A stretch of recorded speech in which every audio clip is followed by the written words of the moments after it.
On a humid July night in St. Petersburg, Florida, Amara Washington disappeared. The city of over 250,000 people had spent the day under a blistering sun, and as evening fell, a thick layer of moisture coated the streets while the asphalt continued to radiate heat. At 9:38 p.m., the security cameras at a Publix supermarket captured the 28-year-old financial analyst as she walked out, a single grocery bag in one hand and her car keys in the other. Amara was dressed in a worn denim jacket and white sneakers, her slender figure almost dissolving into the orange sodium glow of the parking lot. A security guard caught a fleeting glimpse of her crossing toward the outer rows. Her silhouette then vanished between a line of tightly parked sedans and pickup trucks. The events that followed that moment would become a mystery that tormented the Tampa Bay area for 2 decades. That stifling late July evening in 2000, St. Petersburg was enveloped in its typical summer humidity as daytime temperatures that had soared into the 90s had only just begun to recede. The neon signs of fast food restaurants and gas stations along 4th Street North cast shimmering reflections on the still warm pavement, creating watery mirages in the thick air. Amara Washington, a 28-year-old analyst for a small investment firm, had just wrapped up a late day at the office. The young black woman lived by herself in a modest apartment and frequently made a quick stop at the nearby Publix to grab items for the next day. Her colleagues knew her as a dependable professional who was seldom late, while her neighbors remembered a friendly woman who diligently watered the hibiscus plants on her balcony every morning. Around 9:40 p.m., surveillance footage recorded Amara guiding a shopping cart to the checkout line, her expression tired after a long workday, but her appearance still crisp in her light-colored blouse. Moments later, she exited through the supermarket's automatic glass doors with a paper bag in her hand, moving briskly across the brightly lit parking area. It was the last known image of her alive. From that point on, Amara seemed to have been erased from existence. That night, her mother in a quiet Tampa suburb grew uneasy when she didn't get Amara's customary evening phone call. Her daughter's apartment remained dark and silent. The Florida Highway Patrol. The news swiftly made its way to the Washington family, throwing their household into a state of panic. Amara's mother frantically dialed relatives and friends, her voice cracking as she repeated the word, "missing." Her brother, Jamal, raced to St. Petersburg, his heart pounding with a terrible dread. The breakfast table at the Washington home was forgotten, coffee cups growing cold as the family sat frozen, staring at one another in a desperate search for answers. Overwhelmed, they did the only thing they could think of. They called the police to report Amara missing. When the urgent call reached the dispatch center of the St. Petersburg Police Department, the operator carefully transcribed every detail from the trembling voice of Amara's mother. Within an hour, a patrol unit was sent to the highway where the silver Accord had been discovered. The area was quickly secured, with yellow police tape cordoning off the vehicle, signaling that the situation had escalated to a serious investigation. The Washington family was requested to come to the station to provide their statements, while detectives opened a high-priority missing person file. Amara Washington, female, black, 28 years old, approximately 5'6", with braided dark hair and brown eyes. Her occupation was listed as a financial analyst with no criminal history or known mental health concerns. Lieutenant David Robinson, a veteran detective with extensive experience in local disappearances, was assigned to spearhead the investigation. He started by directing his team to piece together Amara's final 24 hours. She had departed from her office at 7:55 p.m., made a stop at Publix at 9:38 p.m., and then vanished. Silver provided small but potentially vital details. Amara called home every single night, a routine she rarely broke. Her mother stressed that Amara was meticulous and would never leave her wallet or phone behind. Her brother added that she had no financial troubles, no dangerous acquaintances, and no significant romantic entanglements. Officers inquired about her eating habits, her daily commute, and even if she had a favorite coffee shop she frequented. Every piece of information, no matter how trivial it seemed, that there was a gap. Robinson underlined the word gap twice. He understood that this void in time would define the entire investigation. An assistant detective was assigned to reach out to Amara's close friends to see if she had any other plans. One friend mentioned that Amara had talked about buying some new decor for her apartment, but hadn't mentioned any specific stores. This information prompted the police to broaden their search for security camera footage. Meanwhile, the crime lab took possession of the Honda Accord. A preliminary examination revealed no signs of forced entry. The locks were intact, and the keys were accounted for. Inside, the wallet and phone were undisturbed, and the grocery bag sat on the back seat. An investigator remarked that if this had been a robbery, the perpetrator wouldn't have left everything of value behind. Unidentified fingerprints were lifted from the car, but they didn't match any records in the existing databases. The police also observed that the gas tank was nearly full, which ruled out the possibility of a breakdown.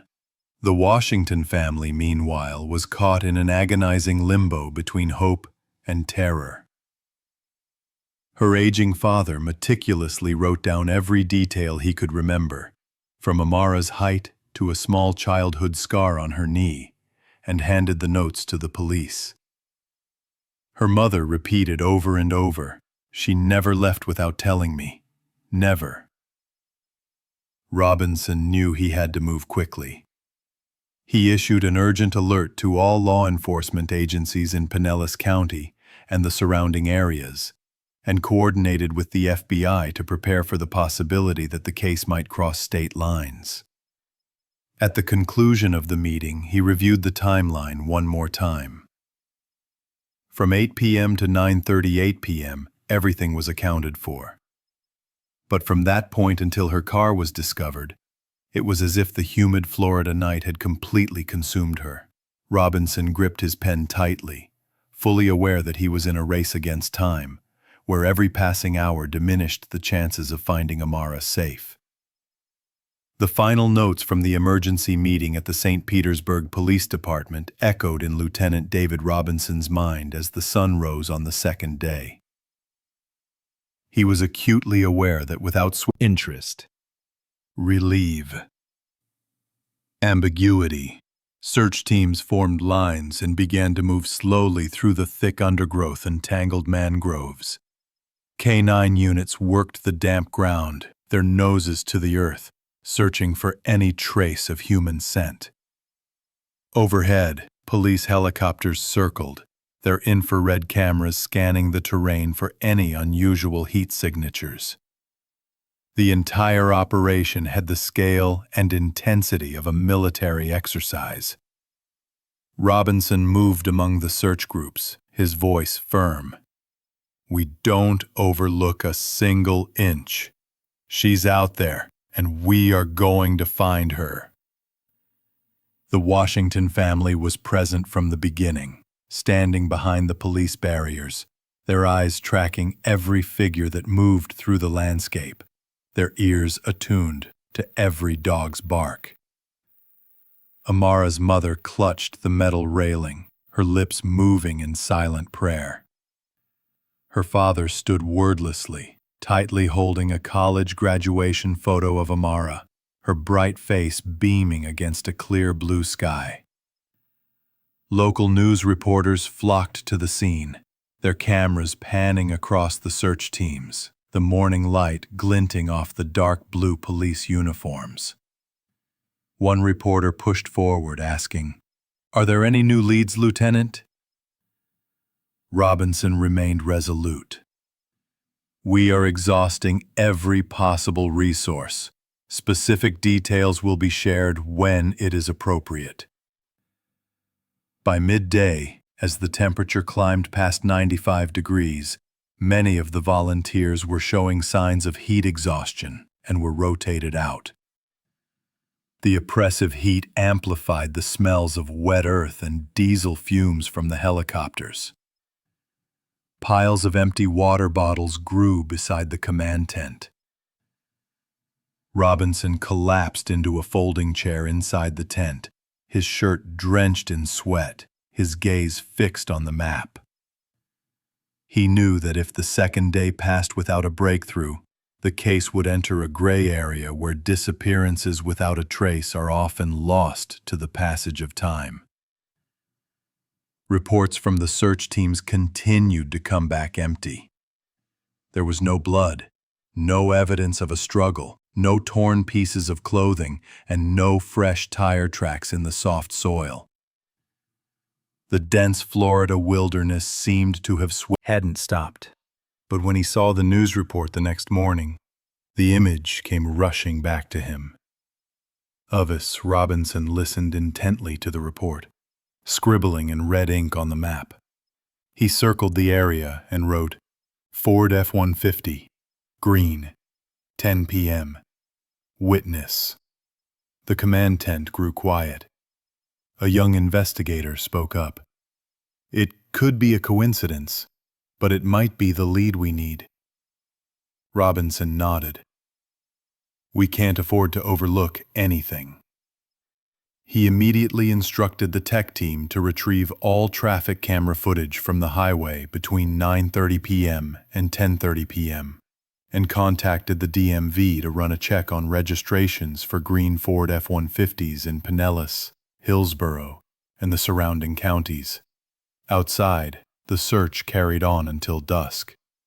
The setting sun painted the sky in shades of orange and purple over the wetlands. The helicopters returned to their base, leaving behind only the sounds of the wind and the tired barks of the canine units.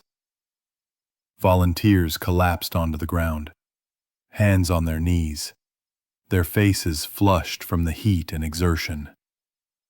The Washington family remained, clinging to the faint hope that any moment might bring them news.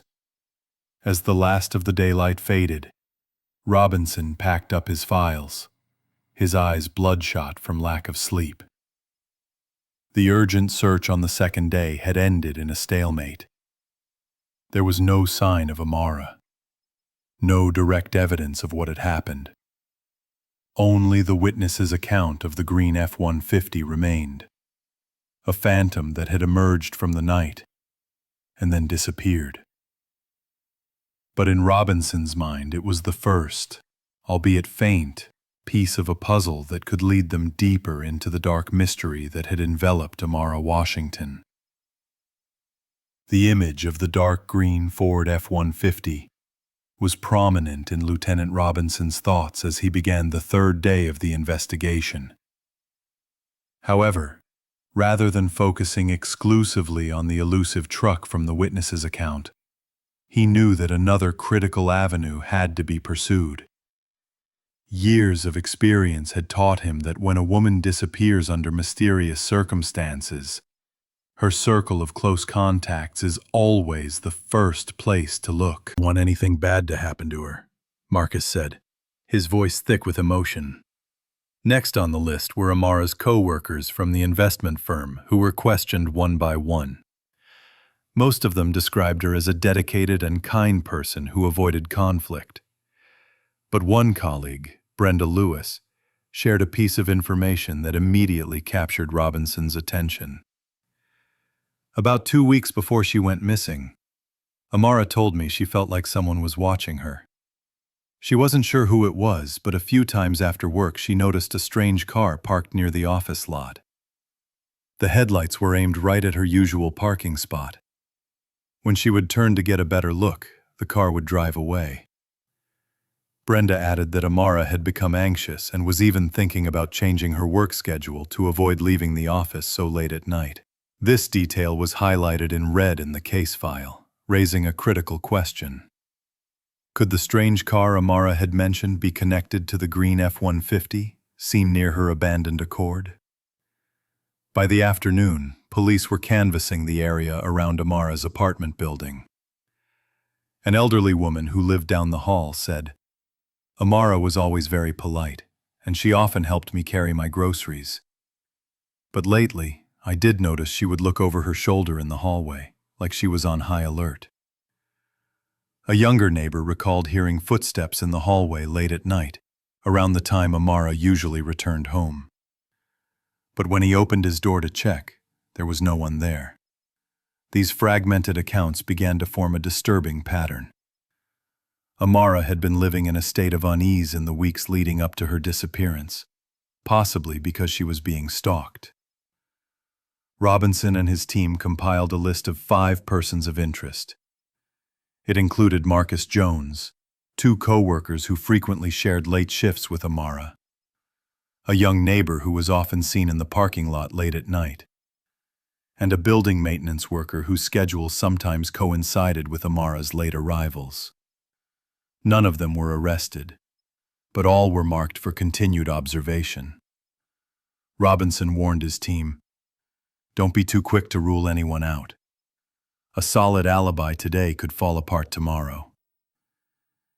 Meanwhile, the Washington family visited the station every day, offering any small details they could think of. To conducting interviews, they had to dig deeper into the Honda Accord. It was the only piece of physical evidence directly linked to Amara and their best hope for finding clues about who had led her into the darkness. On the morning of the 4th day, the car was transported to the St. Petersburg Police Department's forensic garage, where it was examined under harsh, sterile white lights. Technicians began to meticulously dismantle it, handling each component with extreme care, as if a single mistake could erase a hidden secret. The driver's seat was the first to be inspected. A technician leaned in close, shining a bright light on the fabric, and then called out softly, "I've got a stain here." It was a faint brownish mark, smaller than a dime, located on the edge of the seat near the left hip area. A sample of the stain was carefully scraped into a sealed vial. It was impossible to immediately identify whether it was blood, coffee, or some other substance, but Robinson made a note.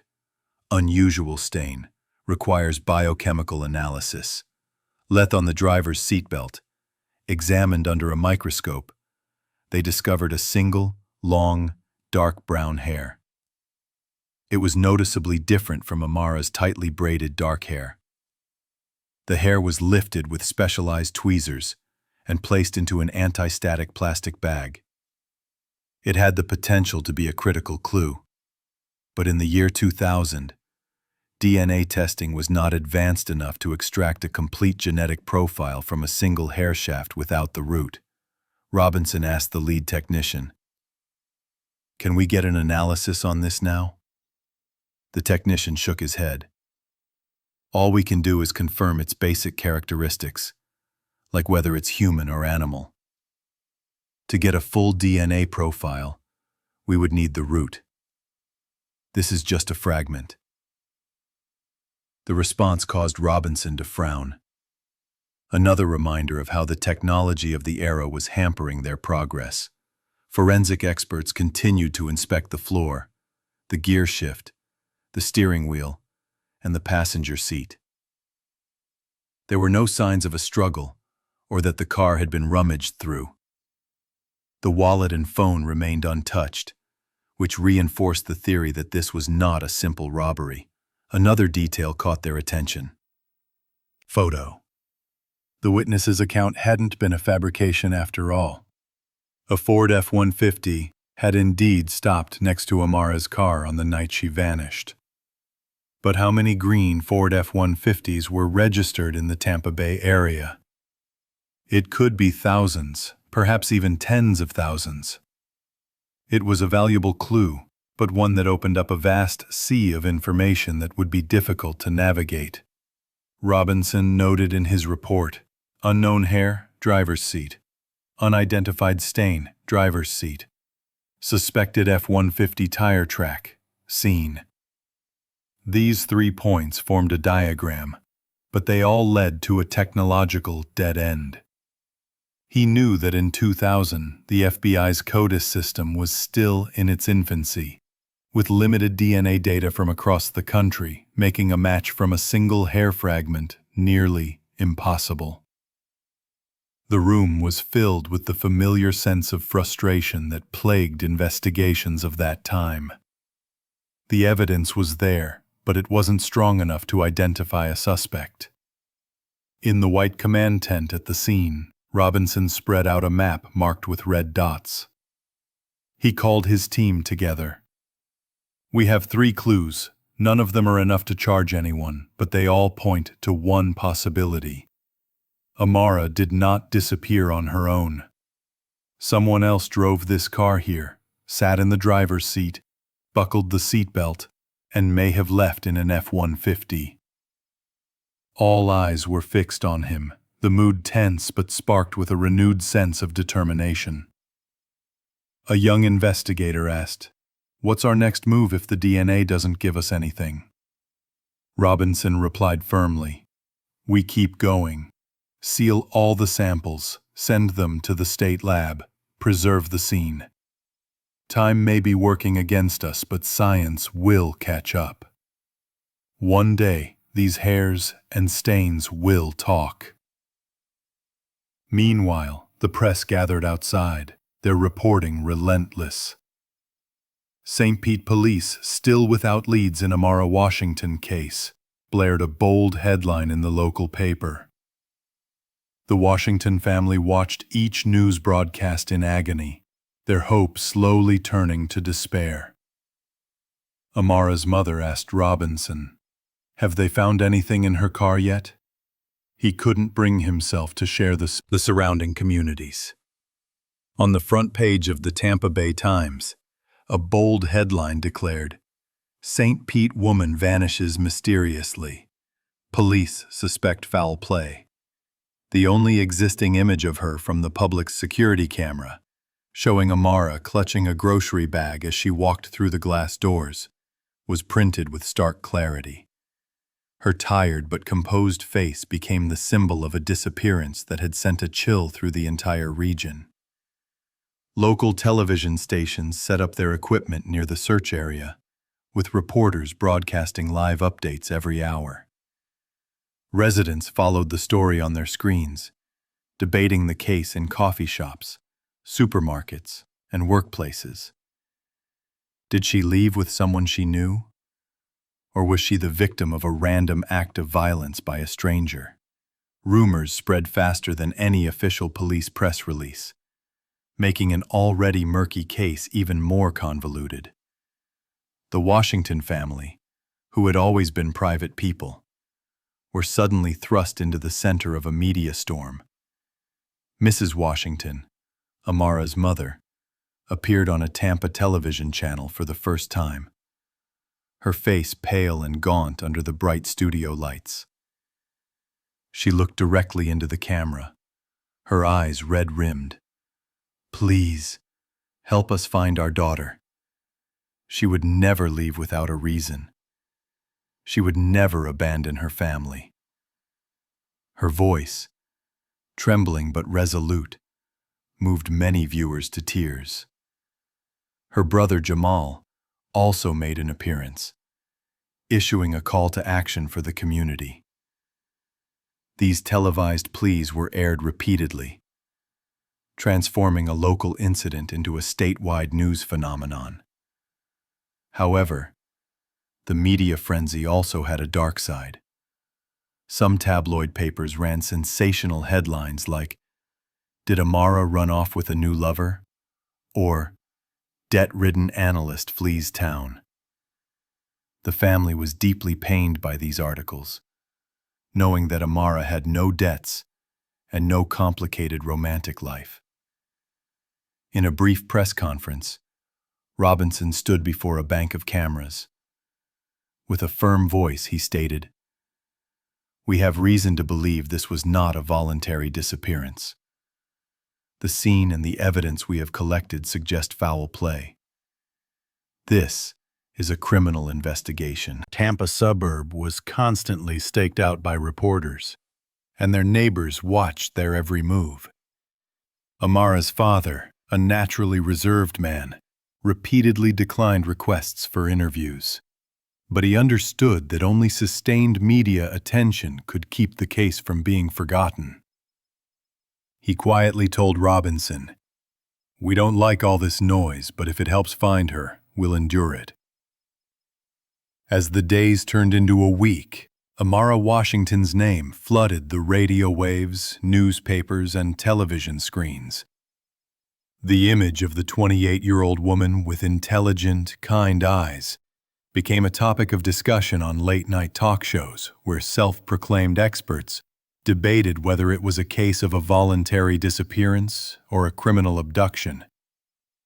The polarized public opinion only deepened the family's pain. To them, there was no debate. Amara would never have vanished without a reason. Amidst this chaotic environment, Robinson had to maintain a delicate balance.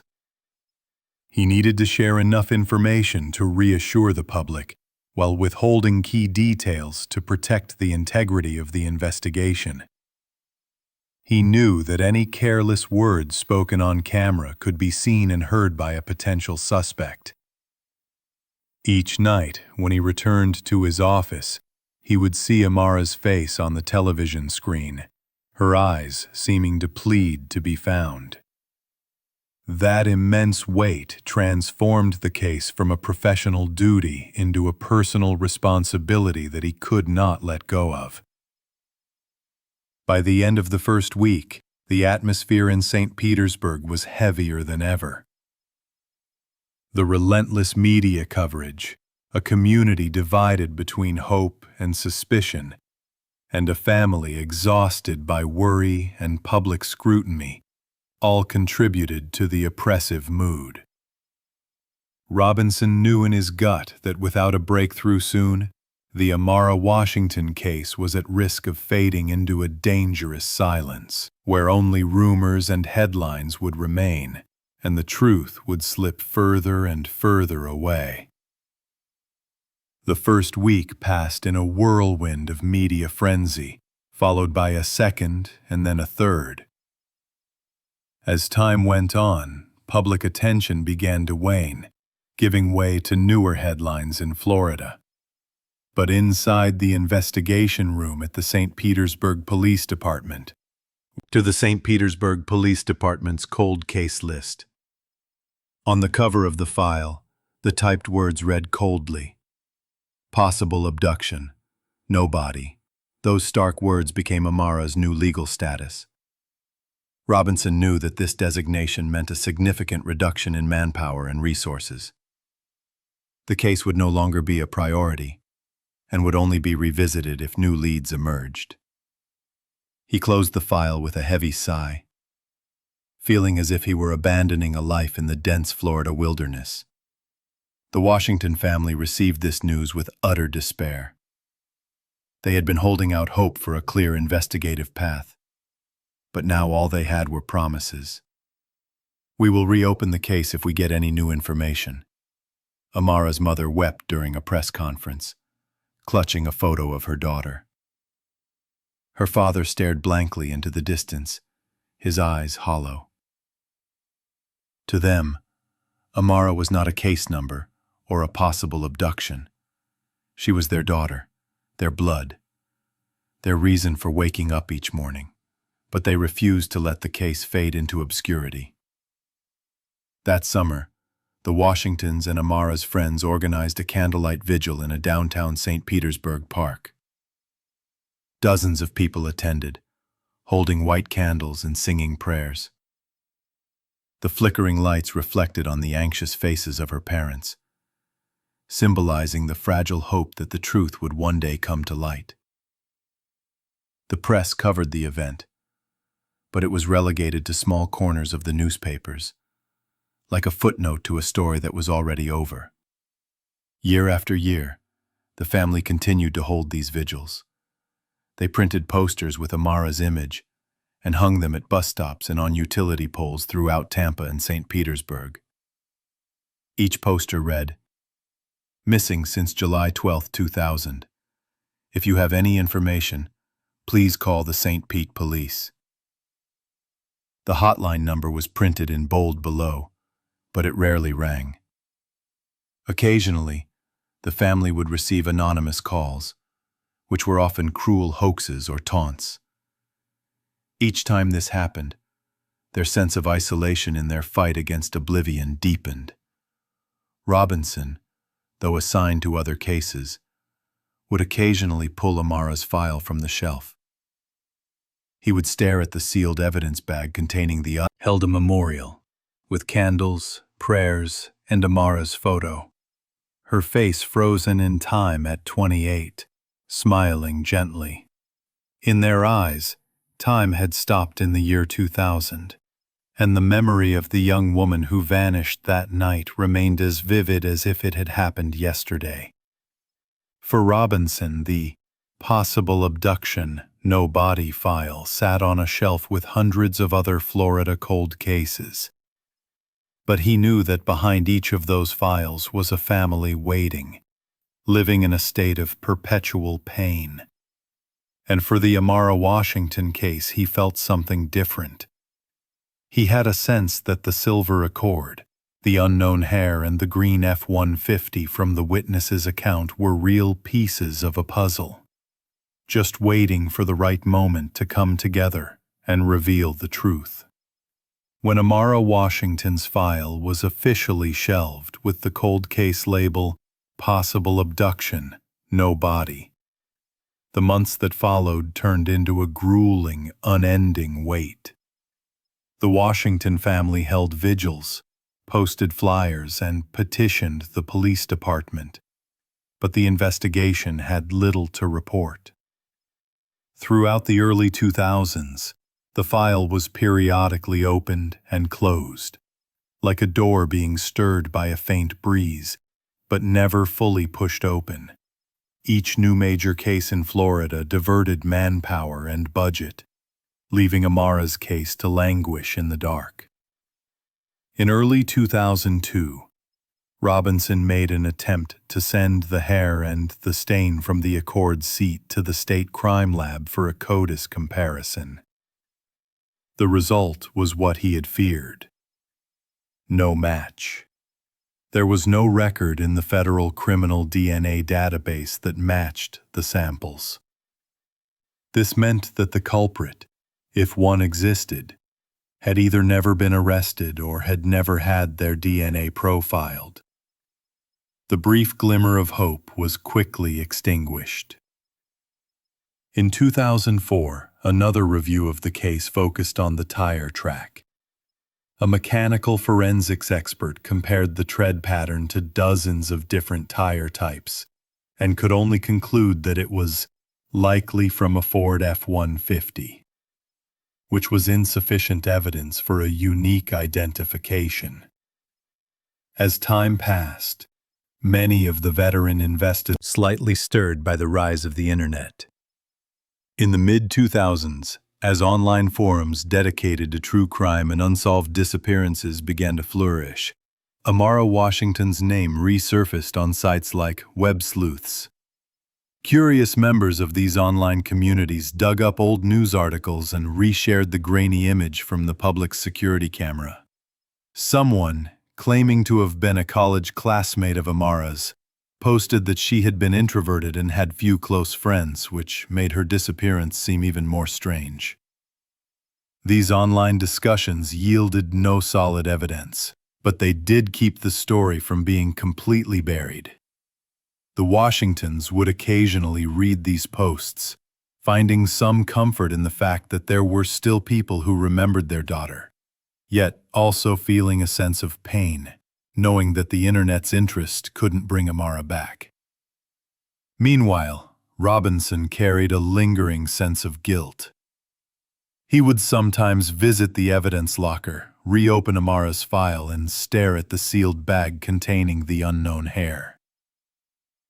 He held on to the belief that one day, Technology would be able to unlock the DNA secrets it held. But for now, it was just a wish. Each time he closed the file, it felt like a heavy iron door shutting, locking the truth away once more. By the late 2000s, Amara Washington's case was just one of hundreds of cold cases in the St. Petersburg police archives. New residents of the city had no idea that a young woman had vanished on the very roads they traveled every day. Only the Washington family and a few aging investigators still remembered. For 10 years, from 2000 to 2010, the truth seemed to have been swallowed by the humid Florida landscape, leaving behind an unfillable void. As the world entered a new decade, Amara Washington's file had faded into the dust of time.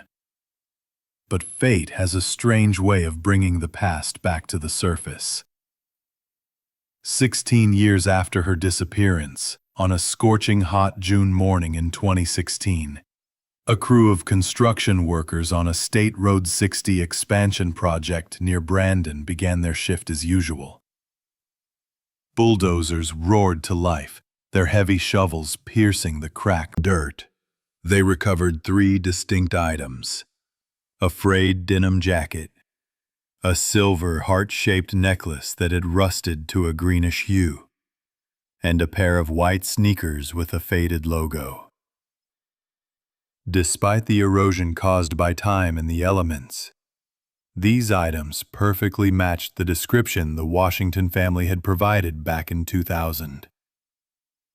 Amara had been wearing a denim jacket, a cherished silver necklace, and her favorite pair of sneakers on the night she vanished. Notably, the discovery site was just 5 miles from where her Honda Accord had been found abandoned. Robinson Triumph, now in his 60s and working as a consultant for the cold case unit, received a call that night. As he drove to the scene, his headlights illuminated the fluttering police tape in the darkness of the undeveloped land. And memories from 16 years ago came flooding back. He stood silently by the edge of the pit, watching as the experts carefully collected each bone and scrap of fabric. The decade-long weight of guilt welled up inside him. "We finally brought her home," he whispered to himself. The excavation process took 2 full days. Experts used soft brushes to clear away the sand, numbering each bone, photographing them in place, and then carefully bagging them. The skeleton was largely intact, which suggested that the body had been buried soon after death and had remained undisturbed by animals. Marks on the ribs indicated a strong blow to the chest, but determining the exact cause of death would require a more detailed analysis. Anna, the items found with the remains were urgently sealed as evidence. The silver necklace was particularly poignant. On the inner side of the heart, there was a faint, hand-etched inscription: A.W. Amara Washington's initials. When the family was informed of the discovery, they broke down. Her mother collapsed at the kitchen table, clutching a photograph of Amara wearing that very necklace on her 25th birthday. It stayed with her until the very end. Positive indication, Dr. Reed noted in her report. But for absolute certainty, DNA testing was required. A sample was drilled from a femur bone and mitochondrial DNA was extracted. This DNA was then compared to a sample that had been taken from Amara's mother and stored in the case file for 16 years. When the results came back, Robinson was at the lab. He stood beside Dr. Reed as she placed the printed results on the table. He saw the conclusion in bold letters. Match. 99.9%. There was no longer any doubt. The remains belonged to Amara Washington. Robinson closed his eyes and took a deep, shuddering breath. 16 years of waiting, and they finally had an answer. An answer that no one had wanted.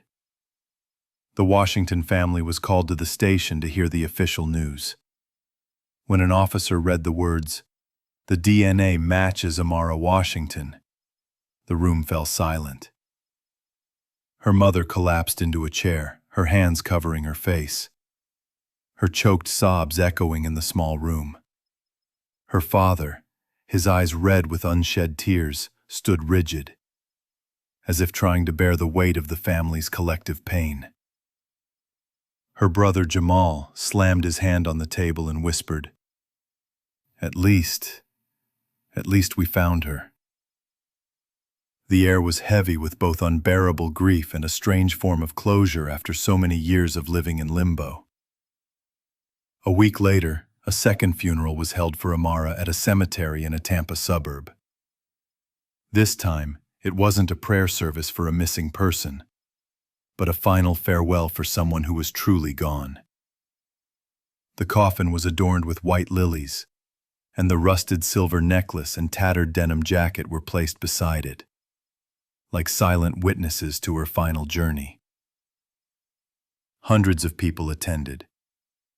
Old friends, former co-workers, neighbors, and even some of the volunteers from the original 2000 search. They stood in long rows holding candles. Their flickering lights meant to guide Amara to a peaceful rest. Her mother spoke briefly at the funeral. "We waited 16 years to bring her home. Now we know she is at rest." Final report stated, homicide, evidence of blunt force trauma. The 2000 disappearance was now officially a murder case. Jector Juti. Robinson held the report in his hands, feeling a strange mixture of relief and burden. He was relieved that they now had the grounds to pursue a murder investigation, but the burden felt heavier than ever, knowing that Amara had been brutally killed. He knew the file wouldn't be staying on the shelf anymore. It was back at the center of the investigation, and now their mission was to find the perpetrator. The Washingtons, amidst their grief, held on to their faith in justice. Amara's brother told the press, "We waited 16 years to find her. We're ready to wait longer, as long as the person who did this faces trial." His words were widely quoted, a vow of resilience in the face of unimaginable pain. As night fell after the funeral, Robinson stood silently by Amara's new gravestone, a single flickering candle in his hand. He knew that everything had changed.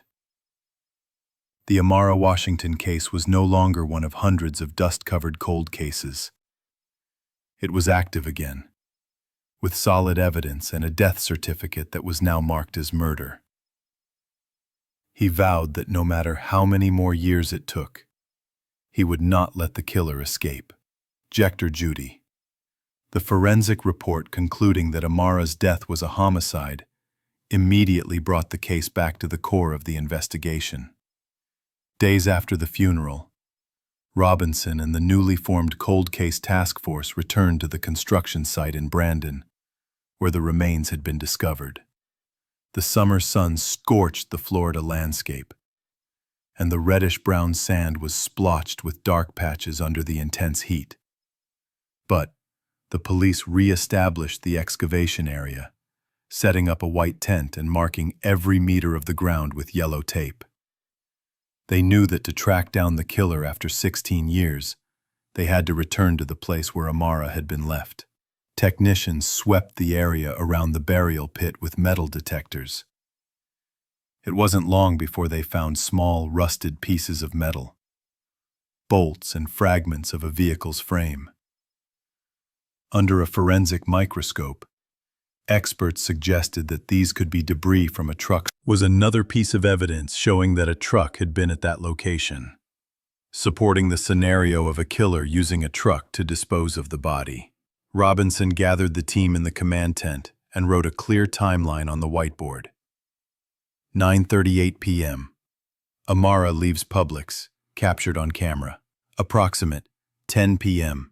Witness sees a green Ford F-150 parked near Amara's Accord. After 10 p.m. Accord abandoned. Wallet and phone intact. No signs of robbery. Night of July 12, 2000. Amara is subdued, killed, and transported by truck. Approximate 5 miles from Accord site. Body is shallowly buried in Brandon. The details now formed a coherent and chilling timeline. From the moment she left the supermarket to the moment she was buried, all likely happening within the span of an hour. This suggested that the killer had not acted impulsively but had a plan. They had chosen a remote spot, had a vehicle ready, and had struck at the moment Amara left the safety of the store. In an internal report, Robinson wrote, "The killer knew the local terrain. The distance from the supermarket to the burial site is short, and the route is easily accessible. It is likely that the killer lived or worked in the St. Petersburg or Brandon area." He noted Amara's prior mention to a co-worker about feeling like she was being watched, which reinforced the theory that the perpetrator had stalked her, waiting for the right opportunity to act. As the soil samples, metal fragments, and tire mark impressions were sealed for lab analysis, Robinson stood by the now empty burial pit. The dark stains on the earth marked the spot where the excavation had taken place just days before. He recalled seeing the abandoned Accord back in 2000. The strange hair, the faint stain on the seat, what had lacked conviction back then, was now being revived in a new investigation. Technology had advanced significantly. DNA could now be extracted from tiny, degraded samples, and the CODIS database had grown exponentially. The only question that remained was, who drove that truck that night? And why was Amara the target? Robinson knew they were at a pivotal stage of the investigation. The evidence from the scene wasn't just physical remnants. In 2000, we are holding evidence that the past left for us. It's time for the present to unlock it, he said during a closed-door meeting. In 2019, fabric samples from the denim jacket were sent to Parabon Nanolabs in Virginia, a firm renowned for its work in forensic genealogy, a groundbreaking technique that combines DNA analysis with genealogical family tree research to identify potential suspects. Previously, the strange hair and the incomplete DNA profile had led to dead ends with CODIS. But now, new microanalysis techniques could build a detailed genetic profile from even the tiniest of samples, which could then be cross-referenced with millions of records in public genealogy databases. When the results came back from Parabon, a complex family tree appeared on the screen, tracing genetic connections from distant relatives to closer ones. The experts at Parabon highlighted a recurring family name: the Evans family, with roots in the Orlando, Florida area. The genetic map showed that the DNA sample from the jacket matched a specific branch of this multi-generational family, which meant that the killer, or at least the person who had left their DNA on Amara's jacket, was an Evans. The St. Petersburg police coordinated with the Pinellas, Hillsborough, and Orange County Sheriff's offices, the latter of which covered the Orlando area. They began to review all men with the surname Evans who were living in the Orlando area around the year 2000. The list was long, including mechanics, construction workers, and engineers. But when they combined this list with the old data from the case, the witness account of the green Ford F-150, Amara's usual routes, and residents of the St. Petersburg area at the time, one name stood out: Robert Evans. When Robert Evans's name was written on the whiteboard in the meeting room, the team fell silent. Not all of them were familiar with him, but the DNA and genealogical data were undeniable. Robinson, his voice calm but firm, said, "All the clues are pointing to Evans." From that moment on, the process of narrowing down the suspect began. Robert Evans, now 52 years old, lived with his wife and 2 children, after which it was sold to a scrapyard in Orlando and was now untraceable. Robinson stared at a blurry photo of the F-150 from the DMV archives, his brow furrowed. "This is the phantom we've been chasing from day one," he said. Delving deeper, investigators uncovered an event that had been overlooked at the time. In 1999, while Evans was working as a maintenance man for a construction firm in St. Petersburg, a female co-worker had filed a harassment complaint against him. She alleged that he would stand uncomfortably close to her, touch her on the shoulder, and make comments that made her uneasy. The company had noted the complaint but had not escalated it to the police. Evans had received an internal warning and was transferred to a different site. There were no charges filed and no criminal record created, which is why his DNA was not in the CODIS database in 2000. Robinson lightly pounded the table when he heard this. If someone had taken that complaint more seriously back then, Amara might still be alive today, he muttered. Younger detectives began to scour old records, tracking down former neighbors, co-workers, and even some of Evans's high school friends. A complex picture of the man emerged. Evans was not overtly conspicuous, but many people recalled that he had a habit of staring at women for longer than was normal, or would sometimes appear in places where he wasn't expected. A former co-worker from the construction firm said, "He had a look that just unsettled you, like he was calculating something."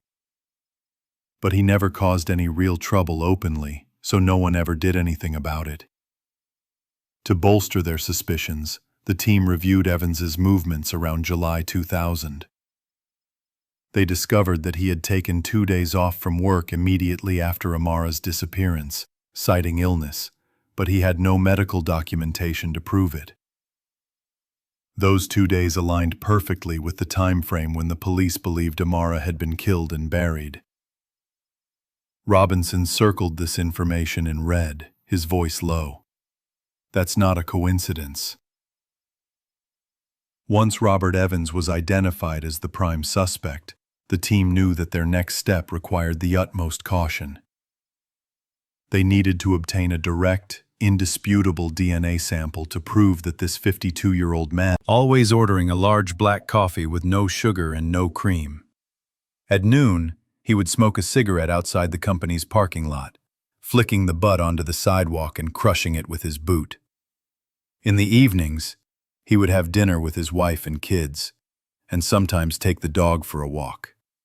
To his neighbors, Evans was a normal, friendly man. To the police, every one of his movements was an opportunity. For the first week, they simply observed, recording everything on video. Robinson wanted to ensure that Evans's routine was stable enough that they could intervene without arousing suspicion. In the second week, when Evans left the coffee shop and tossed his cup, with clear lip marks on the lid, into a public trash can, a detective disguised as a city worker swiftly retrieved it and sealed it in an evidence bag. A few days later, they collected 2 cigarette butts that Evans had discarded in the company parking lot. All of the items were rushed to the state crime lab. The wait for the results was one of the most tense periods of Robinson's long career.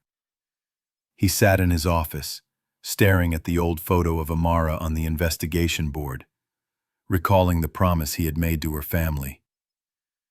"We won't let the killer escape." Finally, on a sweltering June afternoon, the phone rang. The forensic expert on the other end of the line said firmly, "It's a perfect match. The DNA from the coffee cup and the cigarette butts is a 1-to-1 match with the sample from Amara Washington's jacket." The room fell into a heavy silence. Robinson exhaled deeply, then stood up, his eyes blazing with a mixture of relief and anger. "There are no more denials," he said. The young detectives patted each other on the back, but no one was smiling.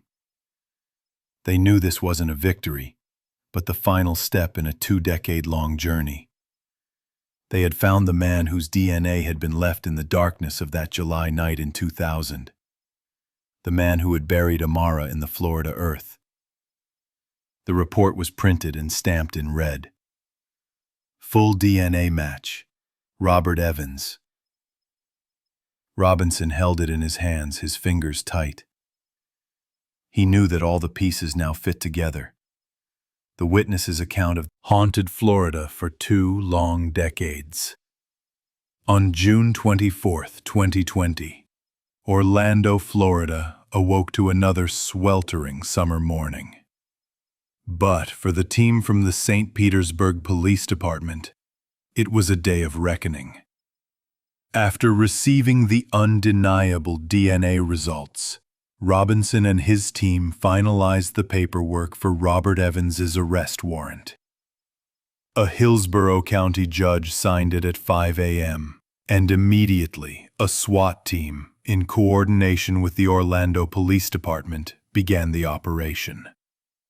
They moved with speed and decisiveness, determined to prevent Evans from destroying any potential evidence or attempting to flee.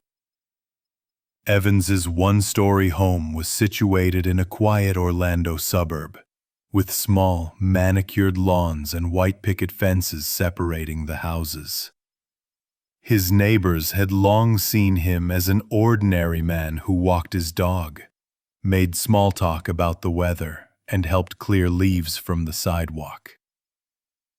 No one suspected that the man they greeted daily was connected to a horrific 20